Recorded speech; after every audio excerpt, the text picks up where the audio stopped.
उन्होंने क्या किया है, समीक्षा करने की बात की है, उसके बाद शायद हटाया। लेकिन ये वो जानते हैं कि अगर नहीं हटाया तो जनता उनको रहने नहीं देगी। बहुत जागरूक हो गई है, क्योंकि 2 साल उनको दबाव नहीं डाल रही थी। बहुत दबाव है। हटा तो नहीं रही? नहीं, वो उन्होंने कहा है कि हम समीक्षा करेंगे फिर हटाएंगे, ऐसे ही करेंगे। समीक्षा करते करते टाल देंगे 5 साल? नहीं, 5 साल तो नहीं, जनता ने उनको कुछ समय दिया है। इन्होंने भी जनता को वायदा किया है 1-1.25 साल में हम करेंगे। नेता लोग तो वादा ही करते हैं, कुछ करते ही नहीं आता। तो फिर अगली बार इनको हरा देगी सरकार। क्या फर्क पड़ेगा, वो आ जाएगी। जैसे 10 साल ये क्या है, इसमें दिक्कत ये है कि पत्थर हजू मारना चाहता है। पहला पत्थर कौन मारे, उसी ताकत वाली बात। और आंध्र प्रदेश में अभी तो फिलहाल उन्होंने पार्शियल लागू किया है, थोड़ा हिस्सा, पूरा नहीं किया। हटाने की तैयारी नहीं कर रही? नहीं, हट जाए शायद, वहाँ भी विरोध बहुत है। महाराष्ट्र वालों ने कल कहा कि हम हटा देंगे या तो इसको पूरा बदल देंगे। इतना विरोध हुआ है परसों महाराष्ट्र में, बम्बई का पूरा मैदान भरा पड़ा, आजाद मैदान में लाखों लोग। कौन इसको चला रहा है आंदोलन को? अलग अलग संगठन, व्यापारियों के, उद्योगपतियों के, सब। पैसा नहीं मिलेगा भाई? जो पत्रिका निकलती संस्था की, उसी का लोग पैसा नहीं भेजते हैं पूरा। गलत बोल रहा हूँ अभी? तो अपने स्वार्थ के कारण मर रहे होंगे मेरे हिसाब से। इसको आना नहीं चाहिए। ये आदमी क्या बोलते हैं, राजू भाई कर रहा है तो अपने स्वार्थ पैसा लेने कर रहा है। हम उसे क्या समझाएं, बताना। हो सकता है उन्हें तो भी होगा, ऐसा बोलते हैं अनजान आदमी। तो मेरे कहने का आदमी जब तक कि इनडायरेक्ट हो, उसको आप सामने नहीं आ सकते तो इनडायरेक्ट WTO कि ये होगा लागू है नहीं, मतलब 94 से चालू हो गया। 94 से बहुत थोड़ा हुआ। अच्छा, अभी 2005 से बहुत तेज हो गया। इसमें साइन हुआ 94 में हमको, 10 साल वाले लागू थोड़ा तब से हुआ। एक साथ तेरे हंगामा हो जाएगा, देश में बवाल हो जाएगी। ये उनके चरण क्या है लागू करने के? चरण तो ये है कि अगले 3 साल में पूरा लागू करना है, 2008 का पूरा लागू करना है। इसमें फर्क क्या मतलब पड़ेगा, जैसे कि 2000 नए कानून बनेंगे अगले 3 साल में। मतलब संविधान को मतलब संशोधन होता रहे। 57 साल में संशोधन, संविधान नहीं बदल सके तो ये क्या बदलेंगे लोग? लोग क्या बदलेंगे? 57 साल हो गए आजादी हमारे देश को, तो पूरा अंग्रेज का संविधान नहीं बदल सके जो अंग्रेज बनाया हो। देश में क्या बना संशोधन कैसे होंगे? ऐसे ही जैसे नया वैट कानून आ गया, अच्छा, तो ये एक संशोधन हुआ। ऐसे ही नया पेटेंट कानून आ गया, वो एक संशोधन हुआ। ऐसे ही नया कानून आते जाएंगे। वो लाभ के लिए होगा, हानि के लिए होगा मेरे ख्याल से। देश की हानि के लिए। जो पुराना वाला है वही तो है, तो नया तो संशोधन नहीं कर रहा है, बढ़िया का काम जो जनता के हित में अभी तो है। सही होता तो कर लेते, तो सही नहीं है। आपके सामने चुनाव लड़ने की बात आई, क्या होगा मेरे सामने? चुनाव लड़के क्या फायदा? जनता को जागरूक करना इतना बड़ा काम है, जो जागरूक हो जाए वो चुनाव लड़े। मेरा ये कहना है कि ये सब विषय समझने के बाद लोग चुनाव लड़ें, संसद में जाएं जाके बदलें, विधानसभा में जाएं जाके बदलें। मेरे चुनाव लड़ने की क्या जरूरत है? प्रश्न सर इस टाइप का है। मैं ये चाहता हूँ कि ये सब समझने वाले 350-400 लोग पूरे देश में तैयार हों, वो चुनाव लड़ें। टाइम लगेगा राजीव भाई, उसके लिए हो जाएंगे। नहीं, मेधा पाटकर नहीं लड़ी, उसने एक दो लोगों को लड़वाया। हाँ। नहीं, उसमें उन्होंने क्या किया कि पूरे मन से नहीं किया, आधे अधूरे मन से किया।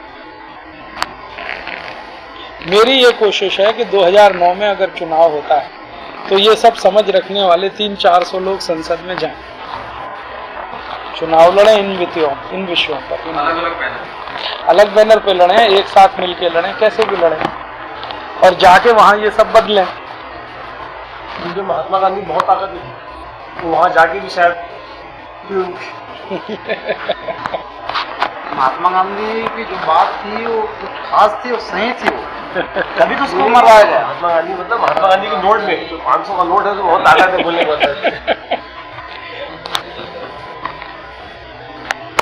एक प्रश्न, जैसे विकास हो रहा है, विकास के नाम पर खर्चे हो रहे हैं, सड़क पुल वगैरह बन रहे हैं, इसमें कितना % पैसा यहाँ का है, कितना % बाहर? 15 से 20% यहाँ का है, बाकी बाहर।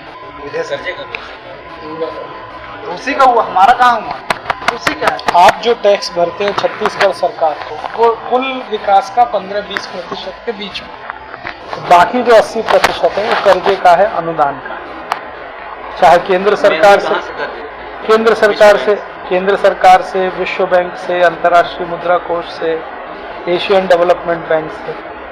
ये अपने देश में ऐसा कौन सा राज्य है कि जिसने विश्व बैंक से कर्ज नहीं लिया हो? कोई नहीं। एक भी राज्य नहीं। अभी देखो नया राज्य बना उत्तरांचल, उसने भी पहले ही साल में लेना चालू किया। मतलब जो मंत्री बनते हैं तो दबाव आता है कि आप कर्ज लीजिए, कि अपने दबाव नहीं आता, कर्ज लेते हैं? अपना कुछ स्वार्थ रहता है, दबाव तो बहुत थोड़ा रहता है, स्वार्थ ज्यादा। और अधिकारियों का वो रहता है, सब दबाव अधिकारी डालते हैं, स्वार्थ इनको दिखाई देता है। 35 हजार इसका पेमेंट है हिसाबो, तो पता चलता 500 करोड़ का प्राप्ति है। कहाँ भाई, मेरे पास 1 एकड़ जमीन है, फिर अगले अभी तुमने देखा टीवी चैनल पर एक अखंड प्रताप सिंह करके उत्तर प्रदेश का चीफ सेक्रेटरी, उसकी कहानी आई थी आज तक की। वो चीफ सेक्रेटरी है जिसकी सैलरी 24,000 रुपए महीने की है, अखंड प्रताप सिंह। हाँ, और उसकी लगभग 350 करोड़ की प्रॉपर्टी। कहाँ से? वही तो बात कर रहा हूँ, सिंपल सी बात है। जितना लूट सके बड़ा चावल वाले से स्विट्जरलैंड में स्विस बैंक है, वैसे अगर हम स्विस बैंक अपना एक बैंक बनाए कि जिसमें जो भी खाता रहेगा वो किसी को बताएंगे नहीं, ब्लैक में नहीं करा, जो भी चाहे यहाँ रखें, कोई दिक्कत नहीं। नहीं, उससे अच्छा ये है कि ये ऐसा काम करने से अच्छा है इनकम टैक्स ही हटवा दें, कोई टैक्स ही नहीं होगा, ये तो बात ही खत्म हो जाएगी। एक सिंगल पॉइंट लगा दो, कुछ छुपाने की जरूरत ही नहीं पड़ेगी। अभी इनकम टैक्स नहीं है, कुछ छुपाने की जरूरत नहीं, जिसके पास जितना है खर्च करे, या तो खर्च करे या बचत करे। तो बजाय हम बैंक खोलने के इनकम टैक्स खत्म कराएं, वो आसान है। वो आसान है, वो आसान है, बैंक खोलना मुश्किल है। उसमें क्या होगा, हमारे पास बैंक में पैसा इकट्ठा होगा, फिर उसमें भ्रष्टाचार हो सकता है। पैसा जहाँ एक जगह इकट्ठा होता है तो करप्शन करता है। तो बजाय इसके सबके पास रहे अपना अपना ब्लैक मनी, सब अपना अपना खर्च करें, कोई मंदिर में, कोई मस्जिद में, कोई चलो मान लो गुरुद्वारे में, तो कोई कहीं तो कोई कहीं, कोई तालाब बनाए, कोई कुआं खुदवाए, कोई धर्मशाला बनाए, कोई प्याऊ बनवाए, इसी में खर्च करें। देश को वही जरूरत है। गरीब लड़कियों की शादी करवाएं और गरीबों में दान बांटें, घर बनवा के दें, उनकी सारी रहने खाने की व्यवस्था करें। यही स्कूल चलाएं, कॉलेज चलाएं, हॉस्पिटल चलाएं, गौशाला चलाएं, ब्लैक मनी उसी में खर्च हो सकता है। बजाय बैंक में जमा होने के इस तरह से खर्च हो तो अच्छा लाभ है। ये अगर जमा हो गया आके फिर तकलीफ करेगा। शिक्षा व्यवस्था की सुदृढ़ीकरण की बात करें, मैं वो नाम तो भूल गया हूँ, अफ्रीका में उनका एक लेख आया कि शिक्षा जो ऐसी होनी चाहिए कि रोजगार उन्मुख होनी चाहिए। सब लेख लिखा था वो 4-5 महीने पहले एक बच्चा जो पढ़ा था, उसमें भी ऐसे कोई स्कूल जो शासन के अंडर में तो नहीं है, शासन के विषय तो नहीं पढ़ाए जाते, बाकायदा स्कूल चलती है और इस टाइप की स्कूलों की जरूरत, ऐसे कोई स्कूल को पता जो ऐसे हम 6 बना रहे हैं, अभी मई से शुरू हो जाएंगे। एक बना रहे हैं बम्बई में, बम्बई से 100 किलोमीटर, एक बना रहे हैं मद्रास, एक बेंगलोर, एक भीलवाड़ा, एक कोटा और एक नागपुर। तो ऐसे 6 बना रहे हैं, गुरुकुल बना, उनमें ऐसी ही पढ़ाई होगी, रोजगार। लेकिन जब उसमें डिग्री तो मिलेगी नहीं, 8वीं 10वीं 12वीं, वहाँ के बच्चा निकला वो कलेक्टर तो बन नहीं सकता, भले ना बने लेकिन अच्छा कारीगर बन सकता है ना। लेकिन यदि आपके स्कूल में हम तो अपने बच्चों को नहीं भेजेंगे पढ़ने के लिए, जिनको कारीगर बनाना वो भेजेंगे। लेकिन भी हर माता पिता को ये बच्चा जिस दिन पैदा होता है उसी दिन ये ख्वाब देखता है कि मेरा बच्चा जो है वो सेक्रेटरी बनेगा, कलेक्टर बनेगा। कलेक्टर बन ही नहीं सकते इतने बच्चे। कलेक्टरों की कुल पोस्ट हिंदुस्तान में 680 है और 680 से ज्यादा तो बन नहीं सकते। भिखारी माता पिता भी कलेक्टर से नीचे तो सपना देखते ही नहीं गया। तो उनको ये बात समझानी पड़ेगी कि भैया एक साल में 680 ही कलेक्टर बन सकते हैं और एक साल में 1 करोड़ बच्चे पैदा होते हैं, तो क्या करेंगे बाकी? तो कोई कारीगर बनेगा, कोई वैद्य बनेगा, कोई इंजीनियर बनेगा, कोई पढ़ाएगा, कोई कुछ खेती करेगा। खेती करने वाले ज्यादा हो सकते हैं, कारीगरी वाले दूसरे नंबर पे, स्वयं रोजगार करने वाले तीसरे नंबर पे। नौकरी में तो अब ज्यादा नहीं जाने वाले, नौकरी है ही नहीं। सर जैसे इंजीनियर वो आगे जाके खुद क्या कर सकता है? स्वयं अपने स्वयं रोजगार करें अपना, बजाय कहीं नौकरी करने से। काम तुरंत मतलब कंपनी में ज्वाइन करना पड़ेगा। कुछ नहीं, अपनी कंपनी चलाए, तो उसके लिए सर फिर पैसे चाहिए। तो पैसे बैंक देगी लोन में, बहुत बैंक लेने देने को तैयार है।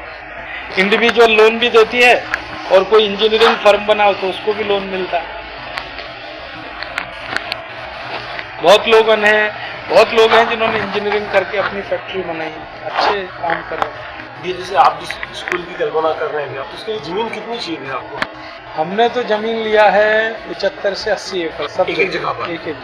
लेकिन अगर 5 एकड़ भी हो तो उसमें हो सकता है, हो जाएगा फिर 5 एकड़। हाँ, आराम से। उसके सिलेबस तैयार होगा? हाँ, मई से शुरू करने जा रहे हैं। स्कूल भी चालू हो जाएगी? हाँ, वहीं से? हाँ।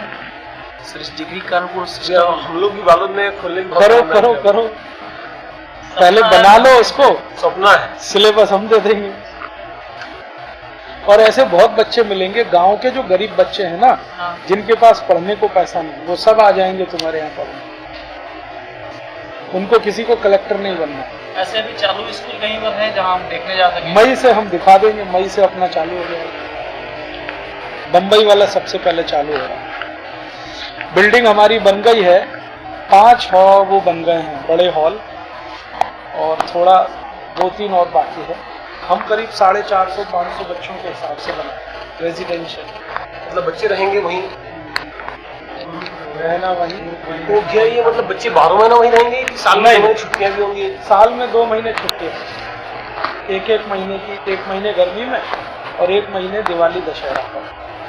बच्चों को फीस लेना है कि किस टाइप का? फीस नहीं देते। उनको क्या है कि जो वो काम करेंगे उसी से उनका सारा खर्च निकलेगा। हर बच्चा रोज 2 घंटे चरखा चलाएगा, 1-2 घंटे साबुन बनाएगा, व्यंजन बनाएगा, 1-2 घंटे खेत में काम करेगा। उससे जो उत्पादन होगा उससे उनका खर्चा चलेगा, बचा हुआ गुरुकुल में काम आएगा। शुरुआत में अपन क्या क्या प्रोडक्ट बनवाएंगे?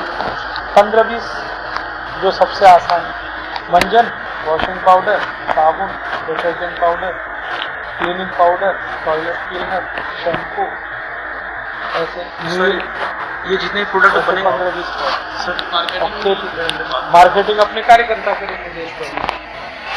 और हमने नियम ये रखा है कि जो पढ़ेगा वहाँ वो स्कूल की ही चीजें खरीदेगा, माने उनका परिवार, तभी हम एडमिशन करेंगे। फीस हम लेंगे नहीं, डोनेशन लेंगे। उनका एक गारंटी कि आपको हर महीने जितना सामान लगता है वो आप यहाँ से करेंगे। तो उससे क्या होगा, जैसे 500 बच्चे पढ़ रहे हैं, 500 परिवार तो अपने कस्टमर हो गए परमानेंट, और उन परिवारों का एक अगर रिलेटिव भी हमारा कस्टमर हुआ तो 1000 हो गए, और 2-2 हुए तो 1500 हो गए। उतने में गुरुकुल आराम से चलेगा। कितनी उम्र के बच्चे चलेंगे? 6 साल। 6 साल से पहले तो उनको पढ़ाना पड़ेगा ना? पहले उनको बेसिक एजुकेशन देंगे 7 साल की, फिर 7 साल की हायर एजुकेशन, जिसको विद्या, एक शिक्षा और एक विद्या।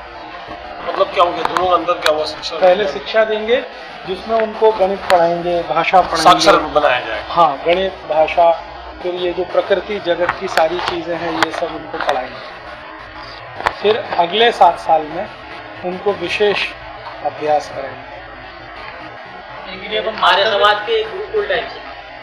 आर्य समाज के गुरुकुल से और इसमें थोड़ा फर्क होगा। आर्य समाज के गुरुकुल में वही सिलेबस पढ़ाते हैं जो सरकार बताती है, हमने सिलेबस अपना ही अलग बनाया। मास्टर में तैयार करेंगे? हाँ, और क्या, पहले अभी मास्टर तो ऐसे तैयार करेंगे जो परमानेंट रहें। इनकी ट्रेनिंग चल रही है क्या? ट्रेनिंग अभी शुरू किया है।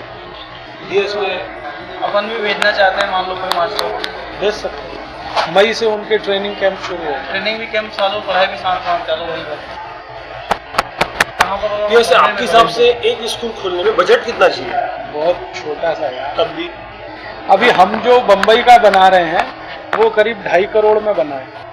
ढाई करोड़ बहुत छोटा बोलते हैं आप तो नहीं, मेरा ये मानना टीवी है। सीरियल वाली बात कर रहे नहीं, हैं, यहाँ नहीं, 100-200 करोड़ तो सामान्य नहीं, बात है।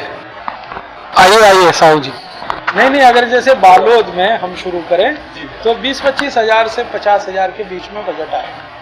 अगर बना बनाया स्कूल मिल जाए तो, बनाना हो तो बनाने का जो खर्चा है, मान लो 4-5 कमरे हों, एक हॉल हो, तो उसको, और जरूरी नहीं है पक्का बने, कच्चा बना लो, ईंट का और वो जो फूस का, बांस का, वो बना लो। बिल्डिंग महत्व की नहीं है, पढ़ाया जो जाएगा वो महत्व का है।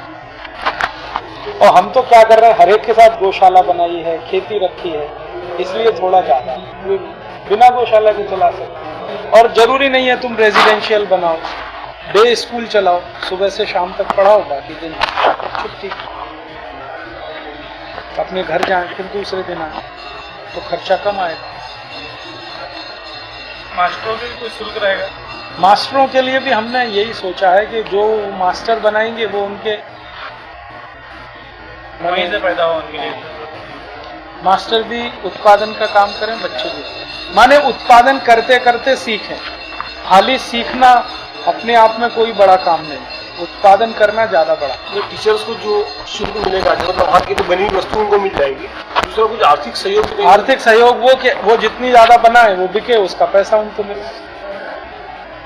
मेहनता ना जिसको, जैसे हमने साबुन बनाया, ठीक है, अब बड़े मास्टर हैं वो तो मेहनत कर सकते हैं, दिन में 10-20 किलो साबुन बना सकते हैं, या 10-20-50 किलो वॉशिंग पाउडर बना सकते हैं, या रोज चरखा चला के सूट ज्यादा बना सकते हैं, तो उससे उनकी आमदनी, खेती होगी उसकी भी आमदनी होगी, गौशाला है उसकी भी आमदनी होगी।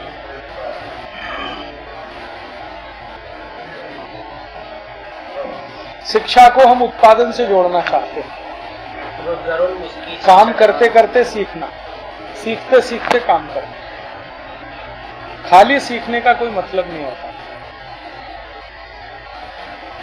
उसमें अंक भी इंग्लिश कराएंगे, मातृभाषा ये अंक जो है 1, 2, 3, 4 1, 2, 3, 4 रहेंगे, हिंदी में, गुजराती में, मराठी में, इंग्लिश के क्या, इंग्लिश को भाषा के रूप में पढ़ाएंगे लेकिन बहुत बाद में, बहुत बात कब भी है? जब वो 14 साल का हो जाए, 13-14 साल।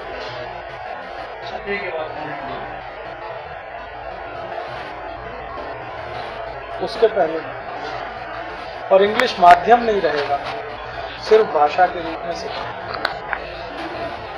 उनको जैसे इतिहास है, भूगोल है, हाँ ये सब पढ़ाएंगे, लेकिन कैसा इतिहास, कैसा भूगोल, वो महत्व का है। जैसे वो खुद है, उसका खुद का इतिहास पहले पढ़ाएंगे उसको, वो किस दिन पैदा हुआ, कहाँ पैदा हुआ, किस परिवार में हुआ, परिवार का गोत्र क्या है, कुल क्या है, उनके परिवार का व्यवसाय क्या है, वो परिवार किस गांव में रहता है, उस गांव का इतिहास क्या है, गांव किस तहसील में है उसका इतिहास क्या है, तहसील जिस जिले में है उस जिले का इतिहास क्या है, जिला जिस राज्य में है उसका इतिहास क्या है, राज्य जिस देश में है उसका इतिहास क्या है, ऐसा इतिहास। इसी तरह का भूगोल, उसका अपना भूगोल, उसके पड़ोस का भूगोल, जिस गांव में रहता है उसका भूगोल, ऐसा इतिहास भूगोल का। ये नहीं कि अकबर बादशाह का इतिहास, जहांगीर का, हुमायूं का, वो बताएंगे थोड़ा, मुख्य तो ये है अपना इतिहास वो ज्यादा जाने, और उसी का काम भी आएगा उसके जीवन में। ऐसी भूगोल, ऐसे ही पूरा ब्रह्मांड विज्ञान उसको पढ़ाएंगे, नेचर क्या है, प्रकृति क्या है, इसकी व्यवस्था क्या है, पेड़ पौधे क्या हैं, जीव जंतु क्या हैं, इनका आपस में संबंध क्या है, एक दूसरे का एक दूसरे पर निर्भरता क्या है, किसकी किसको जरूरत है, ये सब पूरा। चंद्रमा क्या है, सूरज क्या है, इनकी भूमिका क्या है, ये सब।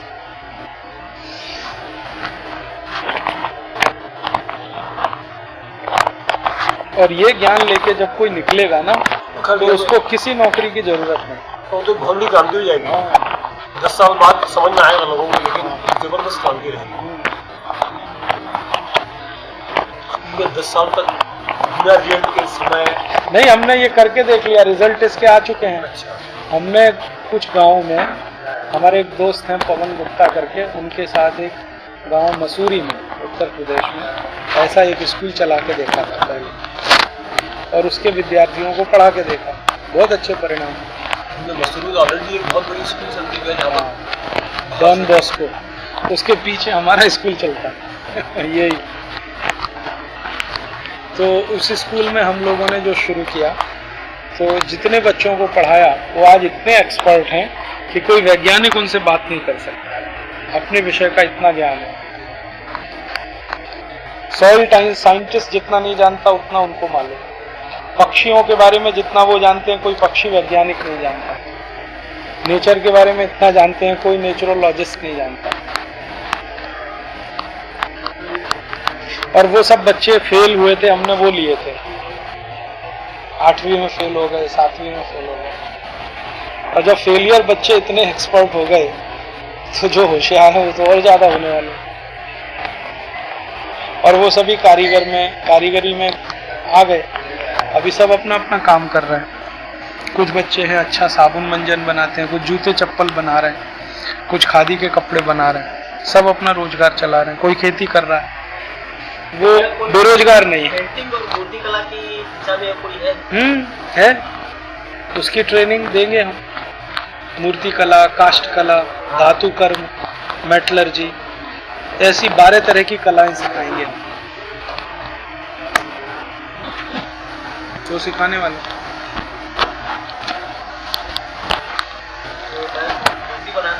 ठीक, जब वो हम करेंगे तो बता देंगे।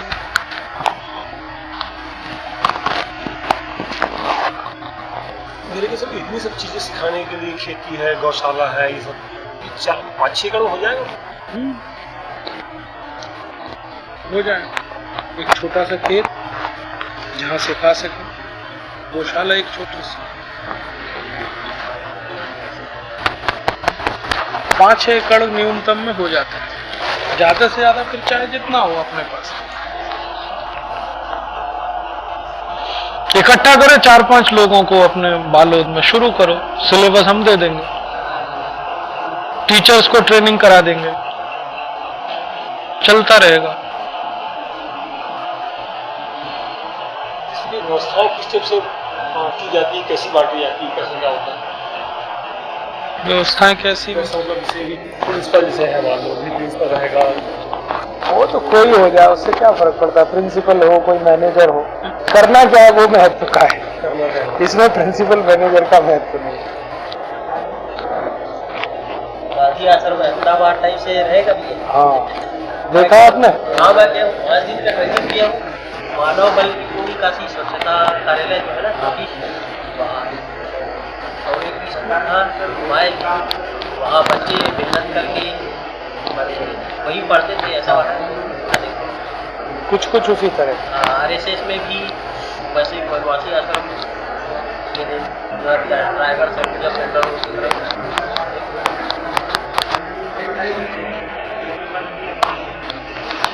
इस अगले साल तक 6 ऐसे गुरुकुल हो जाएंगे। फिर उसके अगले साल 2007 में 14 हम करने वाले हैं, और 2009 तक हमारा उद्देश्य है करीब 40-45 करने।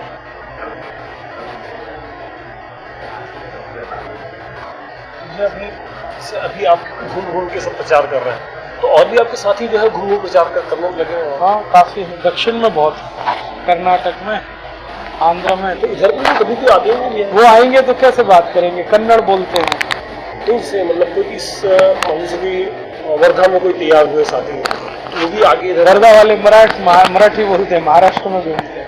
हिंदी भी जानते होंगे? हिंदी में ज्यादा नहीं है, क्योंकि हमारे सबसे कम कार्यकर्ता हिंदी वाले ही है। बहुत तकलीफ होती है अमरावती में कह देना मुझे मराठी से बोले बार खड़ा बोल यार हिंदी नहीं चाहिए। अब उनको हम इधर घुमाए तो देखो क्या होगा। वो जानते ही नहीं हिंदी, बात ही नहीं करेंगे। तुम जबरदस्ती कहो तो भी एक बार बोलेंगे, फिर वापस मराठी में आ जाएंगे। तो सांप के बारे में समझा रहा था। एक गिलास पानी ले आओ। लेके आइए ना एक बार। ले आएंगे। वो एक चप्पल के बारे में नहीं बता रहे थे? अच्छा, कि चप्पल इसकी पहननी चाहिए करके, टायर की। हाँ हाँ, वो कौन था जो कहाँ के थे? वो थे वहाँ के, यवतमाल के। यवतमाल से एड्रेस है क्या पूरा? हाँ है, वो अपनी किताब में पीछे है इसमें। इस यवतमाल जाते रहता हूँ वैसे। महाराष्ट्र की लिस्ट में देखो, देखो ये जितेंद्र लोढ़ाया उनका नाम। महाराष्ट्र में देखो हरी चेन्नई का बीके हरी, कुछ, हाँ राजकुमार बर्डिया, वो तो अंग्रेजी बोलते हैं, बोलो यहाँ बुलाए। राजकुमार बर्डिया का नाम भी है।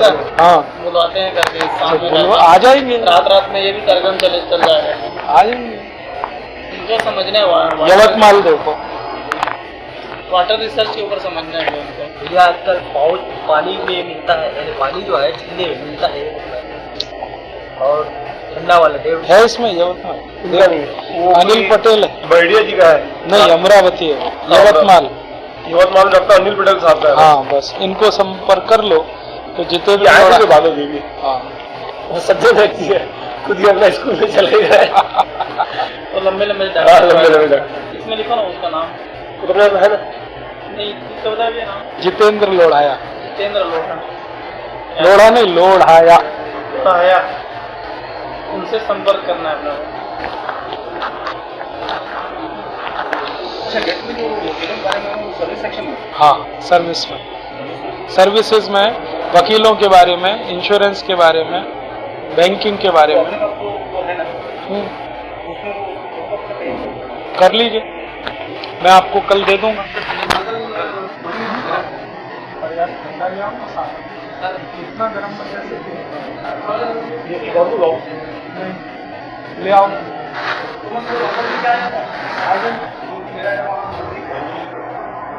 हरी डीके हरी आ आ जाएंगे। कैसेट नहीं बनाई क्या उनने? कैसेट अभी तक नहीं बनाई। वो ये कहते हैं मुझे बोलना नहीं आता, अच्छा टूट टूट के बोलते हैं तो ना। उनकी जो कैसेट है वो भी तो अकलाते मिल जाए, हैं थोड़ा। कैसेट भी तो मिल जाए इनकी जो लैपटॉप की, सीडी मिल जाएगी, लैपटॉप की। हाँ, कहाँ दे रहे हैं? आपकी यात्रा हो बालोद रात्रि विश्राम को बहुत तकलीफ है। तुम बालोद को कार्यक्रम करो ना, रात्रि विश्राम क्यों कराते ये हो? कार्यक्रम तो इसलिए हम चाहते हैं कि चलो बाकी जगह मौका मिलना चाहिए।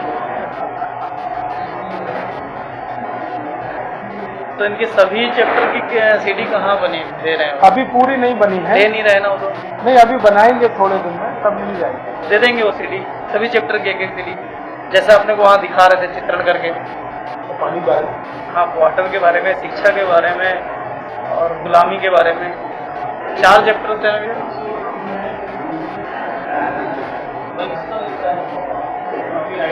शिक्षा, उनका कॉपीराइट उनको चाहिए, पैसा चाहिए। बस एक एक सीडी का कितना लेगा वो? मटेरियल सब धर्मपाल जी से लिया, कॉपीराइट अपना मांगा। नहीं तो कितना लेगा वो? अब उन्होंने रेट फिक्स नहीं किया है, लेकिन वो चाहते हैं कि मुझे कुछ पैसा मिले। ठीक है ना, है?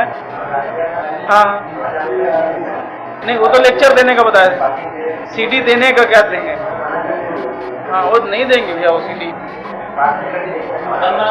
अपन बना लेंगे, शिक्षा वाली तो हमने बना दिया।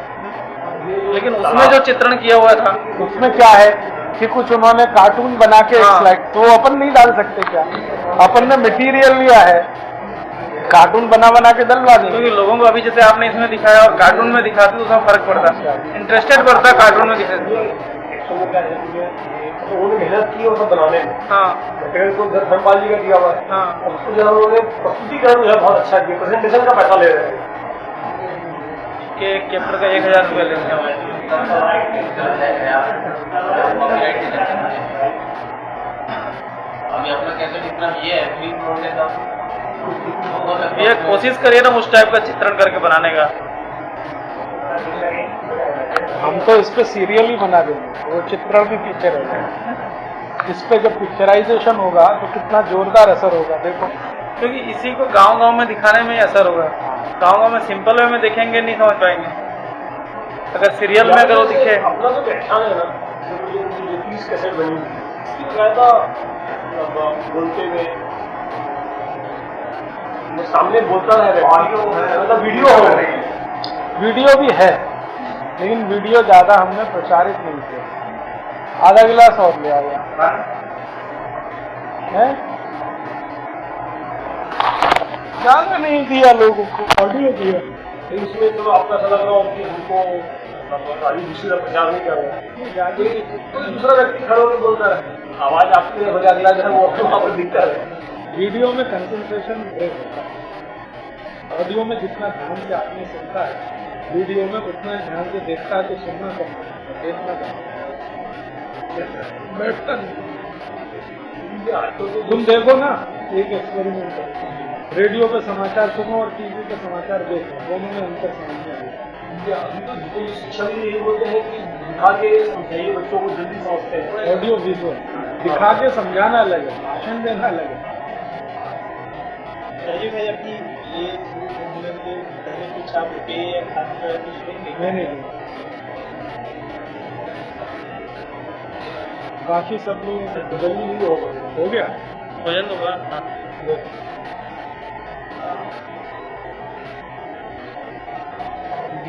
पहले नवी की सुजन संगीत समागम उनका व्याख्यान हुआ समाज राजनीति और मीडिया। उन्होंने पूरी बातें की आजादी आंदोलन, ये मीडिया आपके साथ तो है ही नहीं, आप भूल जाइए, अब मिले। और आप क्या कर सकते हो, चिंतन करिए। आप कुछ करेंगे तो मीडिया थोड़ा बहुत दिखाएगा। हम तो बोले पूरी तरीके से बिके हुए हैं मल्टीनेशनल के सामने में। एक अखबार का संपादक खुद कह रहा है कि सिलेंडर बोले हम लोग, बोले आप कितने जागरूक हो कि कितना प्रेशर हमारे पर बना सकते हैं, वो बोले आपकी क्या है।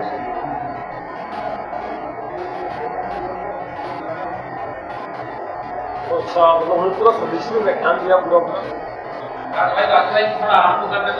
नहीं दिया, आराम करने के लिए दिया, जिंदगी उनके पास। तो बहुत ही सही व्याख्यान होने, बहुत ही सही प्रश्न करते रहते हैं, आधे घंटे तक बैठने तो भाई। आपने हमको क्या रात्रि विश्राम दिया है? हमारी मजबूरी है।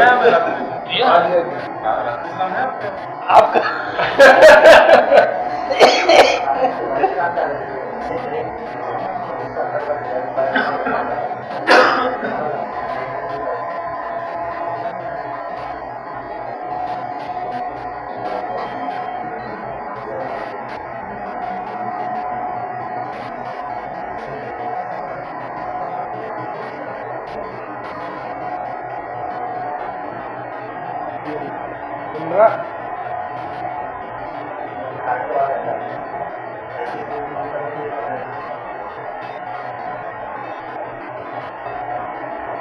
इसमें जब स्पंदन हो रहा है तो जब हम कान पे लगा के बात करते हैं क्या होता है?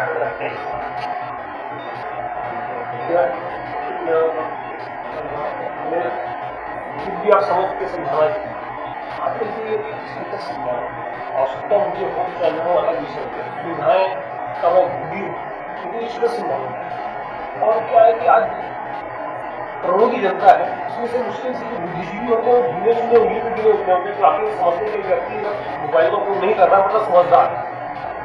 और 99% लोग ये बोलते हैं हाँ ये मोबाइल को इतनी जरूरी चीज है, मतलब उनकी 99 लोगों की नजरों में हमारी इज्जत जो है वो मटिया मेट है। या तो हमारे अंदर उतना ज्यादा स्वाभिमान लाल बहादुर शास्त्री के अंदर है, नहीं मुझे जो है वो चटेंद्रीय होना है, मुझे जो है वो इस स्तर पे ही रहना है, चाहे भरी दुनिया कुछ भी बोले। ये इन भावनाओं को हम कैसे अपने आप को संभालें, कुछ संभालें। इसमें देखो ऐसा है, हम किसी चीज को स्टेटस सिंबल तब बनाते हैं जब दूसरों की देखा देखी करें। हम देखा देखी में नापसंद, जरूरत आधारित काम करें, जरूरत आधारित चिंता कम हो जाए, देखा देखी में ना। जब हम इसको उपयोग कर रहे हैं तो ऐसा कैसे उपयोग करें कि ये हमारे को नुकसान भी कम हो जाए, उसका उपयोग भी कर सकते, कम से कम उपयोग करें। इसी तरीके माने जब आप घर में हैं तो इसका बिल्कुल प्रयोग न करें, लैंडलाइन से। घर के बाहर हैं तभी थोड़ा करें, ज्यादा लोग घरों में ही रहते हैं, ऑफिस में रहते हैं, तब भी जहां लैंडलाइन उपलब्ध है वहां इसका प्रयोग ना करें। और बता के रखें मैं यहाँ पे हूँ, कोई काम हो तो यहाँ फोन करें। मैंने कई लोगों को देखा कि उनके ऑफिस में लैंडलाइन है फिर भी मोबाइल रखते हैं, घर से बात हो रही है तो मोबाइल से बात करते हैं, जबकि लैंडलाइन पे बात कर सकते हैं। लैंडलाइन थोड़ा सुरक्षित है इसकी तुलना में।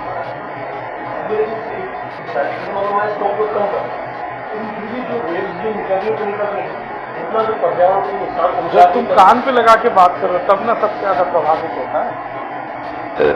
बाकी तो घूम रही हैं, घूमने दो उनको वातावरण। जब रिसीव कर रहे हो तो तब प्रभाव ज्यादा पड़ेगा। रिसीव कर लो या भी किरणें जब आएगी तब यहाँ पर आएगी, जब आएगा तो यहाँ पर तो बहुत प्रभावित करता भी है। हृदय और ब्रेन दोनों को, दिमाग को भी और हृदय को भी। जब आएगी ना पहले किरणें इसीलिए इसको इफेक्ट करना है।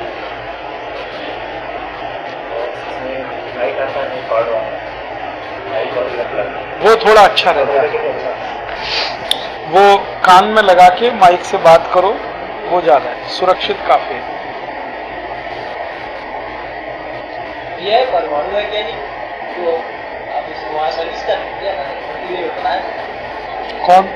टीवी में बताया था आपके बारे में। मेरे बारे में? नहीं, वो मावा रामदेव जी ने गलत बताया था। मैं CSIR के रिसर्च प्रोजेक्ट में था, उन्होंने बता दिया इसरो। इसरो अलग है, CSIR अलग है। बाबा रामदेव जी को दोनों में कोई अंतर समझ में नहीं आता, इसरो और CSIR। वो कहते मेरे लिए दोनों एक जैसा। हाँ, आपके सर्विस सेक्टर वाले लोग आ गए क्या? क्योंकि अभी जो सेशन है वो सर्विसेज का है। आने वाले थे, हाँ नहीं भी आए तो शुरू कर देते ना। ठीक है, आ जाए तो दीपक को पूछ लेते। हाँ पूछिए ना। उनके बैंक वाले तो आप चले गए कब? हाँ, उनका ये मानना है कि सब बैंक में प्रॉब्लम आएगी, स्टेट बैंक में नहीं आएगी, इसलिए वो नहीं आएगी।